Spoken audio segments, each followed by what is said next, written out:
Okay. So does anyone know the definition of organic? In other words, before you answer, does anyone know what makes a food product organic? Not using like hormones or pesticides. Okay, that's good. So not a lot of you guys knew what organic meant, but some people, because it's a pretty popular term, they know what it means, but they don't know the full extent to what it means. Organic food means it must be planted in safe soil, it must be use no modifications, and it has to remain separate from conventional foods. Simply stated, it can't use pesticides, fertilizers, GMOs, or genetically modified organisms, sewage sludge, and ionizing radiation.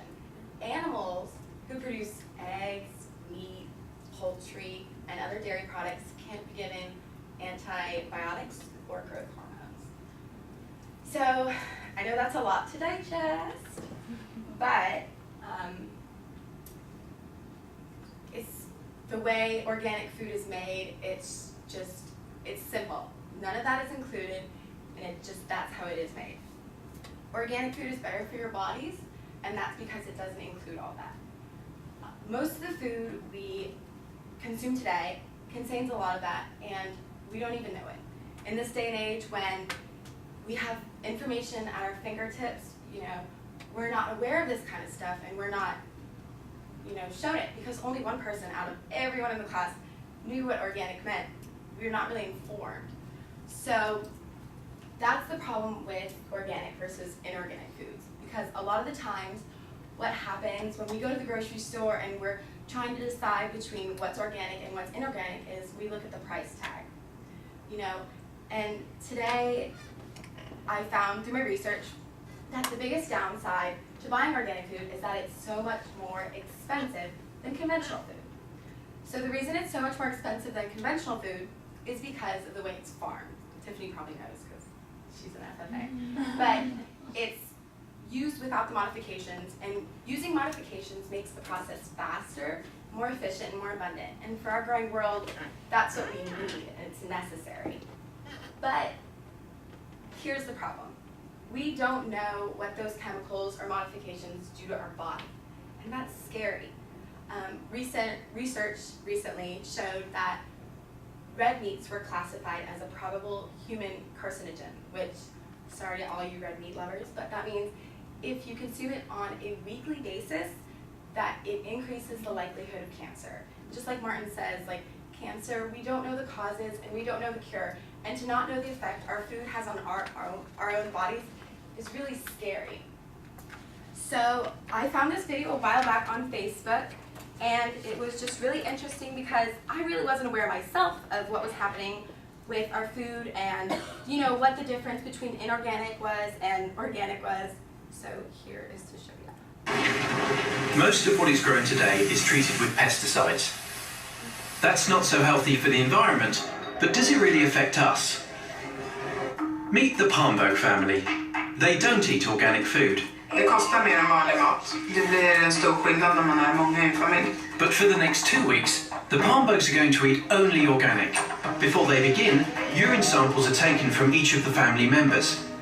And it turns out they have a number of different pesticides inside their bodies. Vi hittade framförallt insektsmedel, svampmedel och stråförkortningsmedel.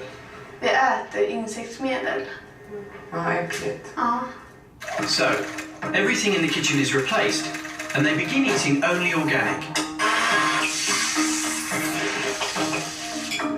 Then, another round of samples are taken, and now, almost all the pesticides have disappeared.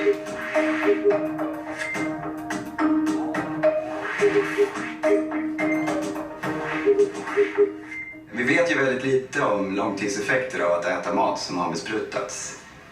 Speciellt med tanke på att studier har visat att kemikalier i kombination kan vara långt farligare än kemikalier var och en för sig. När man får höra det här så tänker man framförallt på barnen. Det är många kemikalier som har lämnat deras kroppar och jag vill inte ha tillbaka dem i mina barn.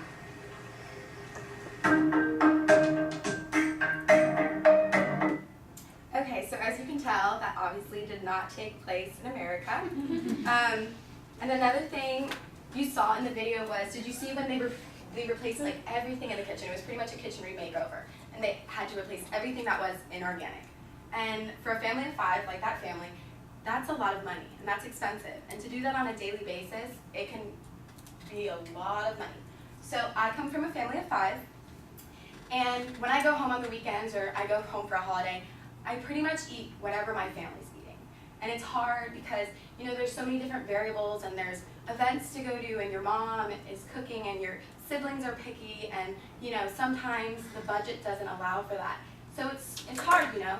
And so you go off to college and you think, oh, I'm gonna eat so good, like it's gonna be so much fun, like I'm gonna eat a salad every day and it's gonna be so happy. But you know, you come to college and you realize it's hard and it's stressful, and you know, midnight Taco Bell runs happen, and you know, not everyone's perfect, but it would be more available to college students if it was more affordable, because I know we all live on budgets, and if it was more affordable, it'd be at more grocery stores, and it would be available to everyone, and not just college students, but a lot of the people and the teachers and the kids of the teachers. So I think making it more affordable and making it more available would allow for us to incorporate more organic food and healthier lifestyles into more homes and more dorms and all of that. So a lot of people say, you know, I don't have the time and I don't have the money to eat healthy, not even just organic, but some people just won't eat healthy. But a big problem today in America is obesity. And 1/3 of Americans are obese. And as you can see here on this graph, that in Florida, 25 to 29.9% of people are obese. So I calculated this room before everyone was absent. So there were 17 people, but if there were 17 people in this room, which there aren't, but 5 of you would be obese. So 1, 2, 3, 4, and 5. So I'm sorry, but you're obese. Oh. But that's a big issue because the estimated annual medical bill cost for obese people in 2008 was $147 billion. And for the 5 people who were selected as obese, that means your annual medical bills are about $1,462 more than everyone else who isn't obese. So I'm sorry. But making a healthy commitment to eating better and having a better lifestyle is putting you on a better road to being healthy and making sure that you have the benefits later on in life that you'll need. So we need to take preventative steps to make sure that we're doing what we need to do with our food, making sure we're aware of what's in it, and making sure it's affordable and available to everyone who needs it. You know, it takes one fruit, it takes one vegetable, it takes one little tiny mandarin a day to make that healthy choice, to have a domino effect, to be healthy later in life and have maybe a longer life or better benefits with that healthy life. And so I urge you, if you make that one healthy choice, that's a healthier life.